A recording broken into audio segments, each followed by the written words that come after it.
주 전에 종교개혁 우리 감사 주일을 맞이해서 개혁신앙의 핵심 중에 하나가 모든 성도가 다 즉 만인 왕같은 제사장이라는 것이었고, 거기에는 따르는 사명이 있었습니다. 우리를 기이한 빛에 들어가게 하신 우리 하나님을 세상에 선포하는 즉 전도하는 것이라 했습니다.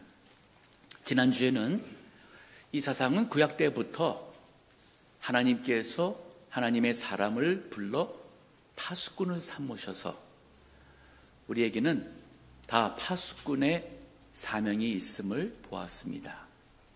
오늘은 한 가지 더 나가서 우리가 나가서 이 복음을 전하든지 파수꾼의 사명을 할 때에 우리에게 필요한 것은 바로 오늘 제목이 되는 전도에 미련한 것입니다. 오늘 사도 바울이 전도에 미련한 것에 대해서 말을 하고 있습니다. 바울은 그의 인생 전부를 다 바로 전도에 미련한 것을 위해 헌신하였고, 그렇게 생명을 바쳐 순교하였습니다. 대체 무엇이기에 그럴 만한 가치가 있는 것일까? 다음 주는 우리 전도 주일입니다. 한 2달 반 전부터 우리 주변에 아직 구원받지 못하신 분들, 방황하시는 분들을 주께로 인도하기 위하여 가슴에 품고 기도하였고, 그리고 지금까지 그들의 구원을 위하여서 우리가 하나님 앞에 간구하며 믿음으로 순종하고자 합니다.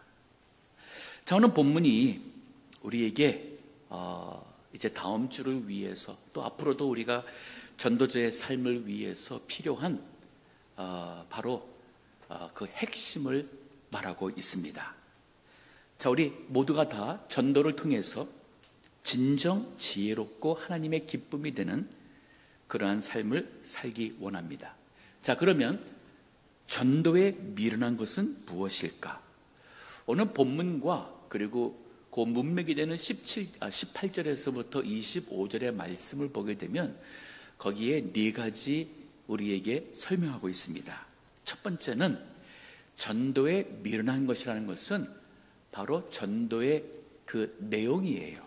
그것은 예수 그리스도의 십자가의 도를 의미합니다. 여기 18절 한번 봅니다. 고린도전서 1장 18절에 십자가의 도가 멸망하는 자들에게는 미련한 것이요, 즉 전도에 미련한 것으로 우리 나가죠. 그게 뭐가 미련하냐? 멸망하는 자들에게 그렇게 미련하게 느껴지는 거예요. 십자가의 도가. 여기 도라는 것은 말씀으로 우리가 쉽게 이해할 수 있습니다. 즉 십자가의 그 말씀, 메시지가 멸망하는 자에게는 미련한 것이요, 구원을 얻는 우리에게는 하나님의 능력이라고 성경은 말하고 있습니다.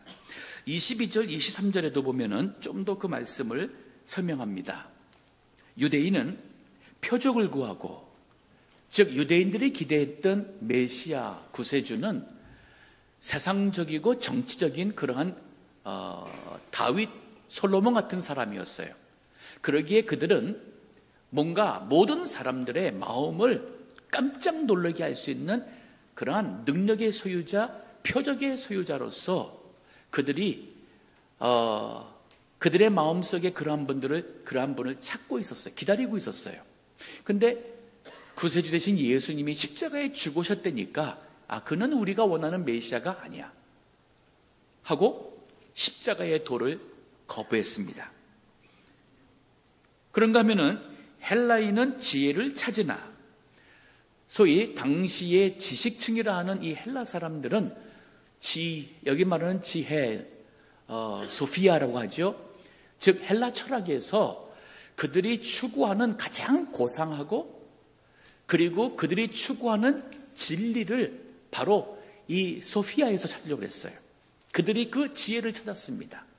그래서 그들은 논쟁을 하고 그리고 철학을 논하고 인생을 논하면서 정작 예수 그리스도의 십자가는 그들이 생각하는 그러한 수준의 것이 아니라고 거절했습니다. 근데 23절을 보게 되면 그러나 우리는 십자가에 못 박힌 그리스도를 전하니, 이게 바로 십자가의 도예요. 그리스도께서 십자가에서 당신의 죄를 대신 지시고 죽으셨습니다 하는 것이 바로 십자가의 도고, 우리는 그것을 전합니다. 유대인에게는 거리끼는 것이요 이방인에게는 미련한 것이로다. 여기 미련한 단어가 또 나왔어요. 즉 세상 사람들은 그것을 거절하고 미련한 것으로 여길지라도 우리는 전도에 미련한 것을 가지고 나가서 복음을 전하고 사는 사람들인 거예요. 전도에 미련한 것 첫 번째 의미는 바로 그리스도의 십자가의 도입니다. 하지만 거기에 진정한 능력이 있습니다. 우리가 요즘에는 십자가가 그래도 나름대로 사람들이 목걸이도 하고 차에도 걸고 다니고, 십자가 하게 되면은 그것은 나에게 평화나 위로나 보호나 혹은 구원을 상징하는 것이었죠. 그런데 요 초대 1세기 때에는 십자가는 죽음, 사형수를 처형하는 바로 그 상징이었어요. 우리 혹시나 목걸이로 우리 그 교수형 할 때 하는 그 밧줄 있죠. 목에 매는 밧줄. 그거 목걸이 하고 다니시면 어떨까? 혹은 우리 전기 의자 있습니다. 사용할 때 전기 의자에 다 묶어가지고 전기를 넣어가지고 그만 한 30초, 40초 만에 죽이는 전기 의자가 있습니다. 그거 한번 목걸이 하고 다니시면 어떨까요? 이게 바로 당시 1세기 때의 십자가가 갖고 있는 그 의미였어요. 근데 그 십자가의 도를 가르치니까 세상 사람들은 그것을 받아들이지를 않았어요. 그래서 십자가에 죽으신 하나님의 아들, 그건 하나님 아들 아니야. 그리스도가 십자가에 죽었다? 그런 줄 알았는데 아니야. 제자들도 예수님이 바로 메시아인 줄 알고 따라다녔는데 막상 십자가에 죽으니까 부활을 믿지 못했던 그들도 인생의 모든 것이 다 끝난 것처럼 다시 옛날 그 삶으로 돌아갔었지요. 자, 그러나 여러분, 우리가 전도한다는 것은 바로 이 십자가의 예수님을 나가 전하는 거예요. 이 십자가의 예수님이 죽은 것은 여러분과 저의 죄를 대속하기 위하여 우리의 죄값을 대신 치러 주신 거예요. 그렇기 때문에 우리가 우리 죄로 인하여 죽어 지옥 가는 것에서 구원해 주시는 겁니다. 사도 바울이 이것을 깨닫기 전에는 예수님을 거부했고 교회를 핍박했습니다. 그러나 예수님을 만나고 나서 그는 새로운 사람으로 거듭났고, 그리고 이 전도에 미련한 것을 위해서 그의 인생을 다 바친 거예요.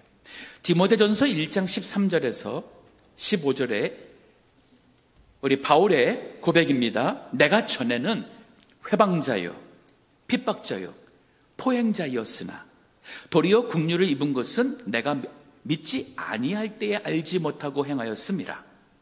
우리 주의 은혜가 그리스도 예수 안에 있는 믿음과 사랑과 함께 넘치도록 풍성하였도다.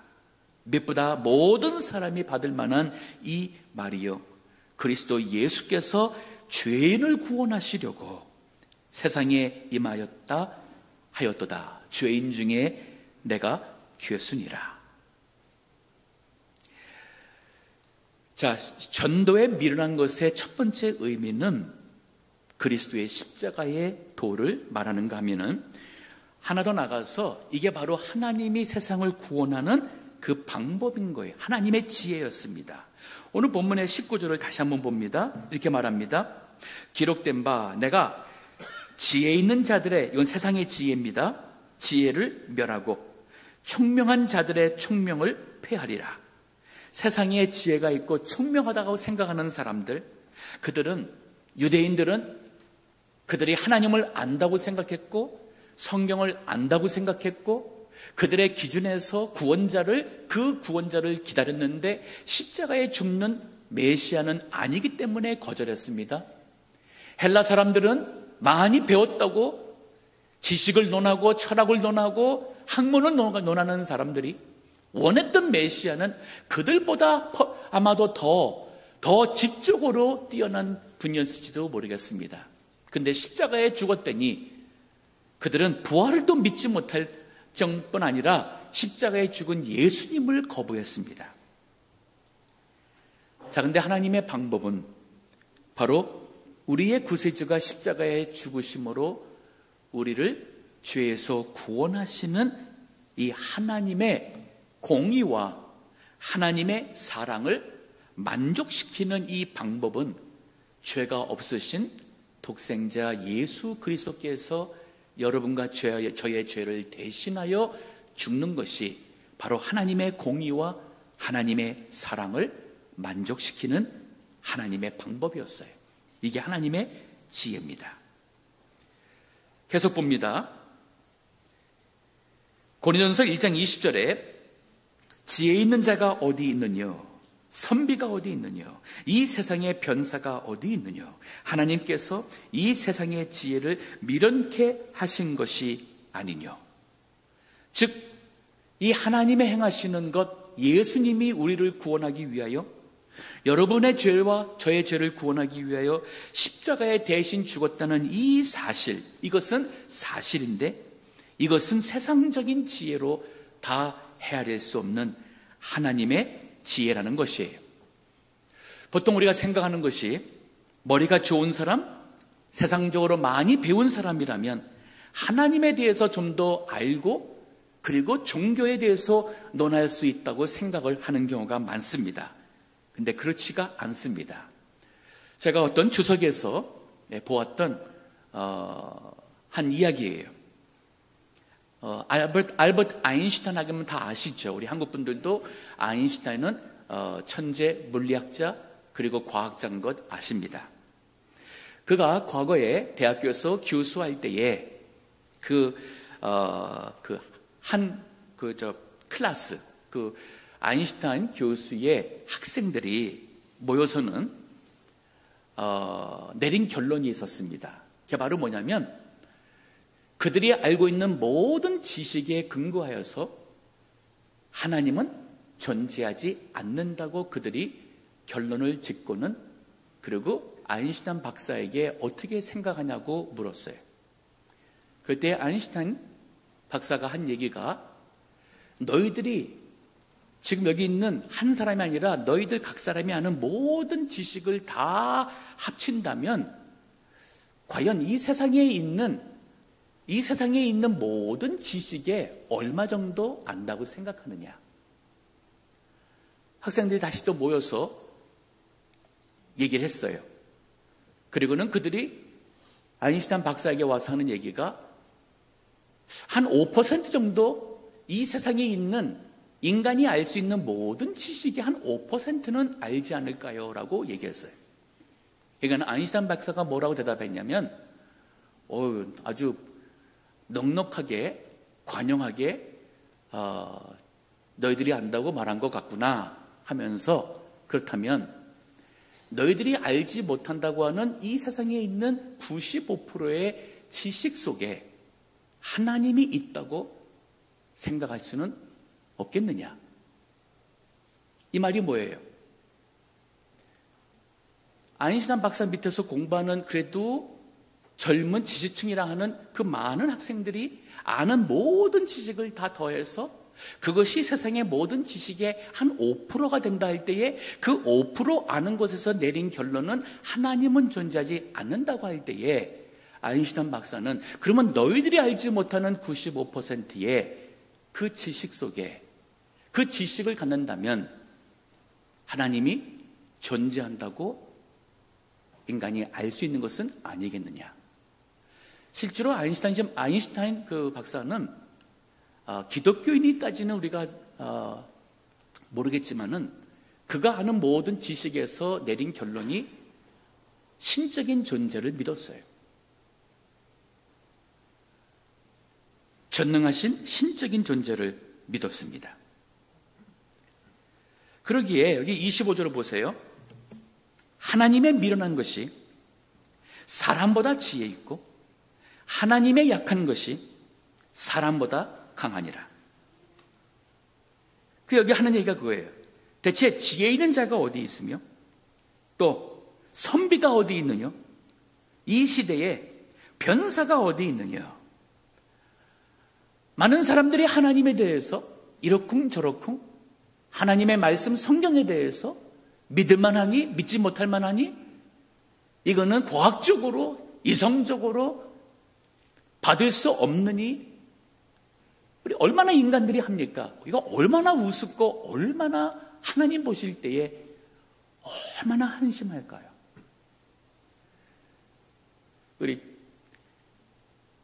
저희 손자가 딸이 어디 좀 가는 바람에 맡겨놓고 갔어요. 어저께 저녁 때 이놈이 저한테 I'm strong, 나 힘 세다고 하면서 저한테 힘으로 맞서는 막 하려고 하는 거예요. 그러면서 발로 저를 막 밀어대는 거예요. 그러면서 자기가 힘이 세대요. 그래서 내가 그걸 보면서 이게 우리 인간의 모습이 아닐까? 아마 우리 인간이 과거보다 조금 더 알고 조금 더 자신감이 생기고 막 그럴 때 하나님에 대해서 막 이 논하는 것들 하나님 보실 때 그 얼마나 우습고 얼마나 어리석게 보일까요? 그래서 이사야서 55장 8절에 보면 이런 말이 있어요. 여호와의 말씀에 내 생각은 너희 생각과 다르며 내 길은 너희 길과 달라서 하늘이 땅보다 높음 같이 내 길은 너희 길보다 높으며 내 생각은 너희 생각보다 높으니라. 우리 인간이 하나님과 나와의 이 관계에 있어서 하나님이 누구이신지를 먼저 알지 못하면 믿음 생활을 제대로 하지 못해요. 스펄전 목사님, 영국에 정말 유명했던 영향력 있었던 그런 목사님이옵니다. 그분이 이런 말을 했어요. It is certain that a blind man is no judge of colors.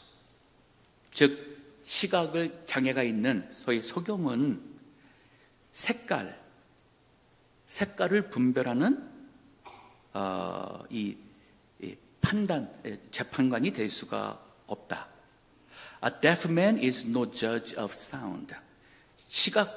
청각 장애가 있는 듣지 못하는 분이라면 결코 소리에 대해서 판결을 할 수 있는 재판관이 될 수 없다.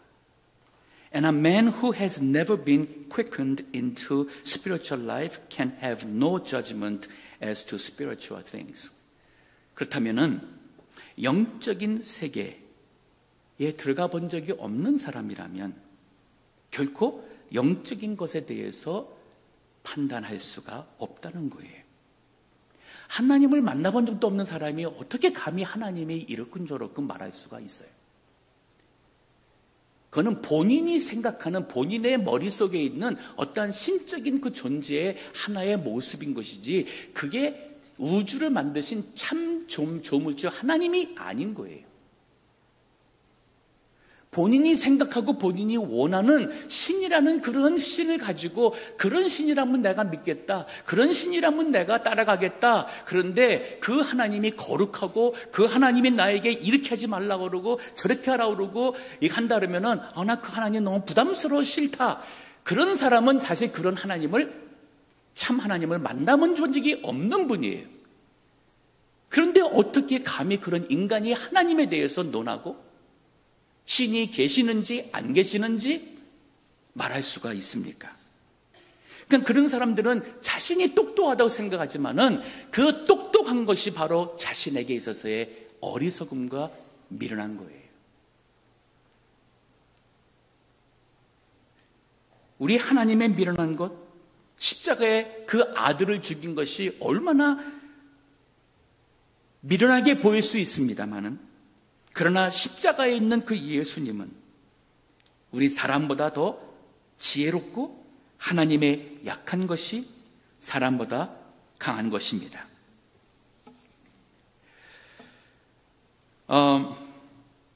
바울이 세상적으로도 많이 배운 사람이에요.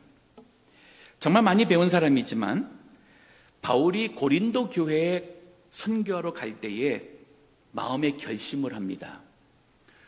고린도 가기 바로 전에 그 아테네, 지금 우리 아테나고 가지고 성경에는 아덴이라고 되어 있어요. 영어로는 Athens. 그 그리스의 아테네에 가서 복음을 전파했는데 사도행전 17장에 보게 되면은 거기 사도 바울이 한 그 설교가 실려져 있어요. 거기 보면은 서론에서 결론, 그리고 정말 철학적이고 논리적이고 아주 설득력 있는 진짜 멋있는 설교가 거기에 기록되어 있습니다. 근데 설교 후에 결과는 다른 것처럼 많은 사람들이 회개하고 주께로 돌아오고 그리고 교회가 세워지지를 않았어요. 참 이상한 일이에요. 그래서 사도 바울이 아덴에 오래 머물질 않았습니다. 그냥 거기서 떠났어요. 그리고 고린도로 가게 되는 거예요. 그러면 고린도 갈 때 사도 바울이 마음속에 무슨 생각이 있었을까? 고린도전서 2장 1절부터 보면 이런 말이 있습니다. 형제들아, 내가 너희에게 나아가 하나님의 증거를 전할 때에 말과 지혜의 아름다운 것으로 아니하였나니 내가 너희 중에서 예수 그리스도와 그의 십자가에 못 박히신 것 외에는, 이게 바로 전도에 미련한 것이죠. 십자가의 도예요. 아무것도 알지 아니하기로 작정하였습니다. 내가 너희 가운데 거할 때에 약하며 두려워하며 심히 떨었노라.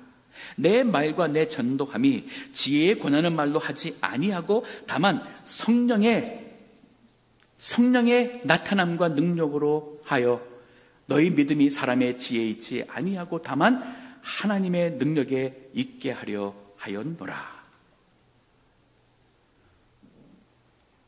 2002년도 제가 목회하면서 좀 많이 지쳐서 안식년을 구했고, 그리고 2주 동안 인도에 가서 복음이 들어가지 않은 미전도 종족에 가서 선교를 했던 적이 있습니다. 그 미전도 종족이라는 것은 아직 교회가 없는 마을들이에요. 그래서 실제로 거기 가서 혹시 예수라는 이름을 들어본 적이 있습니까? 들어보지 못한 사람 손들라 그러면은 거의 대부분이 손을 들었어요. 그러니까 예수라는 이름을 들어보지 못한 사람들이 세상에 아직도 굉장히 많아요. 그러면 그분들에게 가서 저는 예수님의 제자, 하나님의 우주를 만드신 하나님의 보내심을 받은 하나님의 사람으로 하나님의 기쁜 소식을 여러분에게 전하러 왔습니다. 라고 시작해서 하나님의 아들이 예수 그리스도, 그분이 십자가에 죽으시고 부활하시고 이 복음의 내용을 그 마을에 가서 선포를 했어요.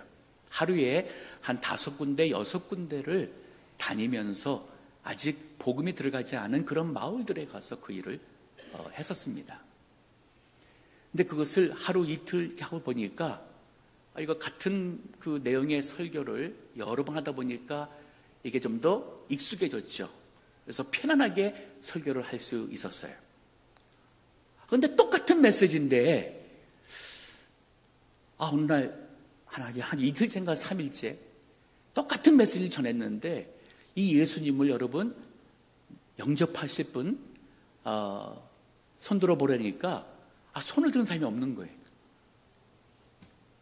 아니 똑같은 메시지인데 왜 이렇게 사람들의 반응이 냉랭할까?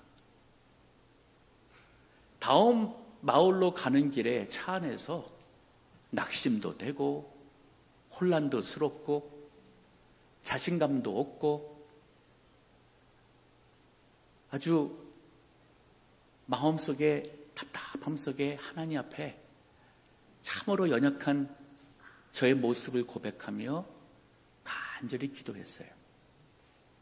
그리고 다음 마을에 가서 똑같은 말씀이에요. 복음이 달라질 수 없잖아요.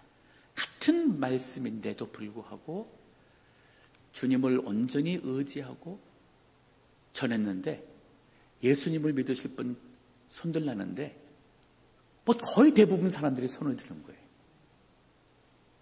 제가 그 2주 동안 그 일을 하면서 제 깨달은 게, 능력은 바로 복음의 말씀에 있는 것이지 복음을 전하는 사람에게 있는 게 아니라는 거예요. The message예요. The messenger가 아니에요. 자, 이것을 통해서 정말 오늘 이 본문에 세상이 알 수 없는 이 하나님의 지혜, 예수 그리스도의 그 십자가의 그 능력이 전도에 미련한 것 같지만은 거기에 하나님의 능력이 나타나는 것을 깨달았습니다. 자, 세 번째로 이 전도에 미련한 것이 무엇이냐? 첫 번째는 이게 바로 그리스도의 십자가의 도, 복음의 이 내용이라 그랬죠. 전도의 내용. 그 다음에 두 번째는 그 방법에 있어서 하나님은 이 방법을 쓴 거예요. 세상 사람들이 구하는 그러한 요란한 기적 같은 것이나 지혜로운 그러한 논리가 아닌 바로 십자가의 그리스도를 전하는 것이 바로 이 구원의 방법, 하나님의 지혜라는 것이었습니다. 세 번째는 이 전도에 미련한 것은 바로 구원의 능력이에요. 즉 이것을 믿는 자에게는 구원을 주시는 복음이었습니다. 오늘 본문의 말씀 21절 다시 한번 봅니다. 하나님의 지혜에 있어서는 이 세상이 자기 지혜로 하나님을 알지 못하는 고로 하나님께서 전도에 미련한 것으로 믿는 자들을 구원하시기를 기뻐하셨도다. 유대인들은 표적을 구하고 헬라인은 지혜를 찾고, 유대인들에게는 그것이 거리끼는 것이고 헬라인들에게는 미련한 것처럼 느껴지겠지만은 그것을 믿음으로 받는 사람들에게는 바로 그들을 죄와 죽음에서 구원하시는 하나님의 능력이 바로 이 복음에 있다는 것입니다. 그래서 여기 24절에 보십시오. 이는 오직 부르심을 입은 자들에게는, 유대인에게나 헬라인이나 그리스도는 하나님의 능력이요 하나님의 지혜니라. 예수 그리스도는 바로 하나님의 능력이요 하나님의 지혜가 되십니다. 혹시 이 자리에 예수님을 나의 구세주로 고백하시고 그리고 영접 안 하신 분들 계시나요? 혹시 어릴 때부터 모태신앙으로 지금까지 교회 다니셨고 또 수십 년 교회 믿음 생활을 했지만은 한 번도 정말 하나님 앞에서 인격적으로 그 예수님을 나의 구세주로 제가 믿습니다, 내 인생의 주인으로 영접한다는 그런 신앙 고백을 안 하신 분들이 정말 많은 것 제가 압니다. 교회만 나온다 해서 구원받는 것 아니시고 여러분이 성경에 대해서 조금 아신다 해서 구원받는 것 아닙니다.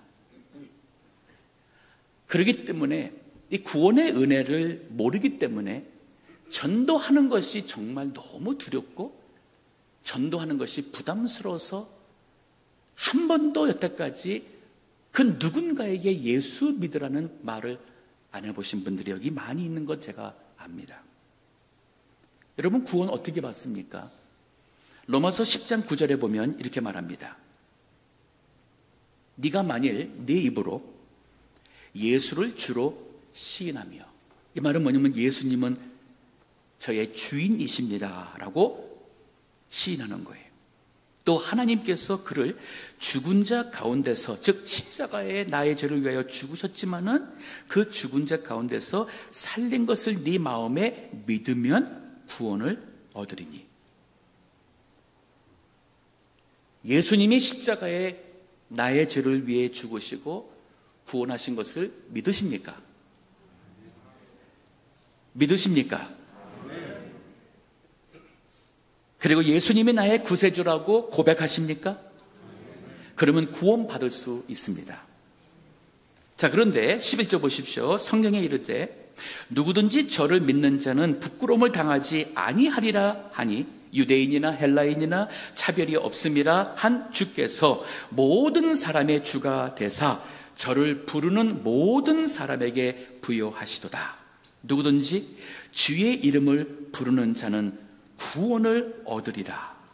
누구든지 주의 이름을 부르는 자는, 그가 살인자든 과거에 나쁜 짓을 많이 했던 그러한 죄인이든 예수님의 이름을 부른다면 그가 구원을 받을 수 있습니다. 저는 오늘 예배 시간에 혹시 이 자리에 계신 우리 교우들 중에 아직도 예수님을 인격적으로 영접하고 그리고 죄인의 기도를 안 하신 분들이 정말 많은 것 같아요. 그냥 두리뭉실하게 교회를 다녀서 나 정도면은 글쎄 구원의 문까지는 가지 않겠는가? 구원받기 위해서 좀 더 노력해야겠다? 열심히 교회 나와야겠다? 나도 구원받기 위해서 좀 이런 분들이 너무 많아요. 근데 참 너무 안타까워요. 그렇게 아무리 설교를 했어도 잘 모르셔요. 여러분의 노력으로 구원받으시는 것 아니에요. 여러분 정말 구원받기 원하시고 구원받은 거듭난 믿음의 삶을 살기 위해서는 예수님을 믿음으로 영접하셔야 돼요. 안 했다면은 지금 이 순간 마음속으로라도 눈 안 감아도 괜찮아요. 제가 하는 기도를 마음속으로 그대로 한번 따라해 보세요. 예수님, 저를 받아 주소서. 저는 할 수 없는, 소망이 없는 죄인입니다. 제가 주님 앞에 나옵니다. 저를 불쌍히 여겨주시고 저를 죄에서, 그리고 믿지 않던 모든 죄에서 구원하여 주소서. 예수님께서 저의 죄를 위하여 십자가에서 죽으시고 그러나 죽음에서 부활하심을 제가 믿습니다. 나의 구세주, 내 삶의 주인 되심을 믿습니다. 이제 남은 여생 예수님을 따라가는 제자가 되겠습니다. 예수님을 증거하는 제자로, 증인으로 살겠습니다. 예수 그리스도의 이름으로 기도합니다. 언젠가는 한 번쯤 이런 기도 하셨어야 돼요. 아니면 지금이라도 하셔야 돼요. 그리고 이제부터는 어딜 가셔도 누구랑 대화할 때도 당신 종교가 뭐요? 나는 이제 예수님 믿는 예수님의 사람입니다. 나는 언제 죽더라도 예수님께서 나에게 영생 구원을 주셨기에 나는 천국에 갈 것을 믿습니다. 라고 고백하실 수 있어야 돼요. 이게 바로 전도의 미련한 것입니다. 혹시 똑똑하신 분들, 종교서적을 많이 보신 분들, 다른 여러 종교들이 말하고 있는 그러한 종교관에서의 구원에 대해서 많이 알기 때문에 무엇이 옳은지를 모르고 그저 논하기는 잘하는데 영생 구원을 갖지 못한 불쌍한 사람들이 많이 있습니다. 자, 전도의 미라는 것을 위하여 바울은 살았고 그것을 가지고 전파하여 유대인이든 헬라인이든 이방인이든 많은 사람들이 구원을 얻어 하나님께 나왔습니다. 자, 이 전도에 미련한 것이 바로 예수님의 십자가의 그 도라 그랬고, 이것은 하나님이 세상을 구원하시는 그 지혜라 그랬고, 세 번째는 여기에 믿는 자에게 구원을 주는 능력이 있다 그랬습니다. 마지막으로 이게 바로 하나님께서 기뻐하시는 인생이에요. 이 복음의 도가, 이 전도에 미련한 삶이 하나님이 기뻐하시는 삶입니다. 이 21절 다시 한번 봅니다. 하나님의 지혜에 있어서는 이 세상이 자기 지혜로 하나님을 알지 못하는 거로 하나님께서 전도에 미련한 것으로 믿는 자들을 구원하시기를 기뻐하셨도다.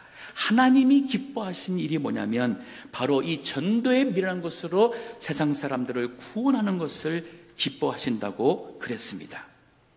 히브리서 11장 6절에도 믿음이 없이는 기쁘시게 못하나니, 믿음이 없이는 기쁘시게 못하나니 하나님께 나아가는 자는 반드시 그가 계신 것과 또한 그가 자기를 찾는 자에게 상 주시는 이임을 믿어야 할지니라.